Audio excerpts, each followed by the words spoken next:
টাকা পয়সা যা আছে এগুলোকে ব্যাংকে কাগজের টাকার মধ্যে রেখে দিবেন না, কারণ কাগজের টাকা সামনে আর থাকবে না।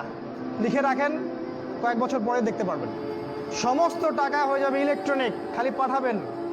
ইলেকট্রনিক মানে আপনি টাকা ধরতেও পারবেন না, পকেটে রাখতেও পারবেন না, খালি জানবেন আমার অ্যাকাউন্টে এত টাকা আছে। এই পুরো ব্যাংকিং সিস্টেমটা পড়ে যাবে, থাকবে না। বিশ্বাস না হলে লিখে রাখতে পারেন, এই পুরো ব্যাংকিং সিস্টেম পড়ে যাবে, কাগজের টাকা থাকবে না। কি করবেন তাহলে? আপনি আপনার সম্পদটাকে সোনায় রূপান্তর করেন, কিছু সোনা করে রাখেন, জমায় রাখেন, রূপায় কনভার্ট করেন। এগুলোর দাম কখনো কমবে না। 100 বছর পরেও সোনার দামই থাকবে। তো 10 বছর পর আপনার 10 লাখ টাকার মান 10 লাখ টাকা থাকবে না, দাম পড়ে যাবে, আপনি সম্পত্তি হারাবেন।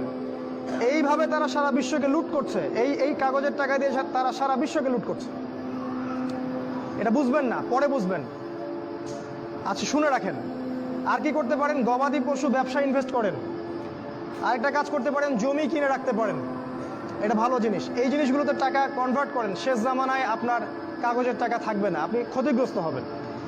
এখন টাকা যদি জমায় রাখেন, শেষ জামানায় আপনি ক্ষতিগ্রস্ত হবেন। আমি অর্থনীতি নিয়ে যথেষ্ট পড়েছি, আলহামদুলিল্লাহ, পড়েই কথাগুলো আপনাকে বলছি।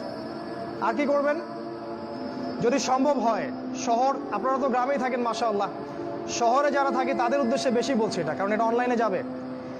শহর কেন্দ্রিক জীবন ব্যবস্থা ত্যাগ করতে হবে। শহরে আপনি বাঁচতে পারবেন না, টিকতে পারবেন না, শহরগুলো ধ্বংস হয়ে যাবে। আল্লাহ পাক বলেছেন, ওয়াইম মিন ক্বরিয়া ইল্লা নাহনু মুহলিকুহা ক্বাবলা ইয়াউমিল কিয়ামাহ, কিয়ামতের আগেই প্রত্যেক নগরী আমি ধ্বংস করে দিব, আল্লাহ পাক বলেছেন। শহর থাকবে না, প্রত্যন্ত জায়গায় চলে যাওয়ার চেষ্টা করেন, গ্রামের বাসা ওইদিকে প্রজেক্ট করেন, ছোট ছোট মুসলিম কলোনি করে গড়ে তুলতে হবে।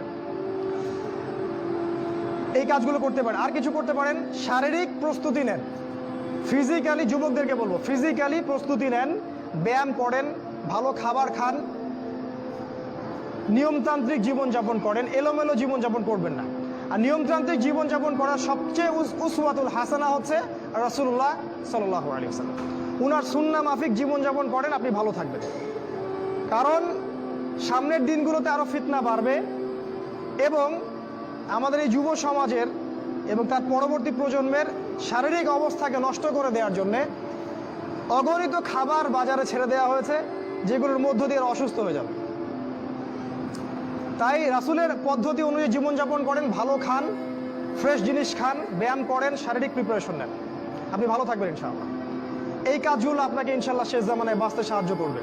আর সর্বশেষ যেটা নাসিহা, সেটা হলো যে ইসলামের জন্যে, ইসলামকে ভালোবেসে আপনার জান থাকলে জান দিয়ে, মাল থাকলে মাল দিয়ে, সময় থাকলে সময় দিয়ে, শ্রম দিতে পারেন শ্রম দিয়ে, বা মেধা আছে মেধা দিয়ে দ্বীনের জন্য কিছু করেন, দ্বীনের কোনো খেদমত করে যান। এই কাজগুলো পরকালে আপনার জন্য সদকায়ে জারিয়ার মাধ্যম হবে ইনশাআল্লাহ। কারণ মানুষ যখন মারা যাবে, তার আমলনামা বন্ধ হয়ে যাবে, সাদাকায়ে জারিয়া খোলা থাকবে, নেক সন্তান খোলা থাকবে, এবং যে জ্ঞান আপনি মানুষকে শিক্ষা দিচ্ছেন, উপকারী জ্ঞান, সেটা আপনি কবরে শুয়ে শুয়ে পাবেন ইনশাআল্লাহ। তাই ইসলামের জন্য আপনার জান, আপনার মাল, আপনার সময়, শ্রমগুলোকে ব্যয় করুন। আল্লাহ পাক আমাদের সবাইকে দ্বীনের জন্য কাজ করার তৌফিক দান করুন, আল্লাহুম্মা আমিন। এবং শেষ জামানাকে বোঝার এবং পড়াশোনা করার তৌফিক দান করুন, সামনের দিনগুলোর জন্য প্রস্তুতি নেওয়ার তৌফিক দান করুন, এবং যেভাবে পদক্ষেপ নিলে আমরা সারভাইভ করতে পারবো, ভালো থাকবো, বা ফিতনামুক্ত পরিবেশে বেঁচে থাকতে পারবো, ঈমান আমল হেফাজত করতে পারবো, সেগুলো আল্লাহ পাক করার আমাদেরকে তৌফিক দান করুন, আল্লাহুম্মা আমিন।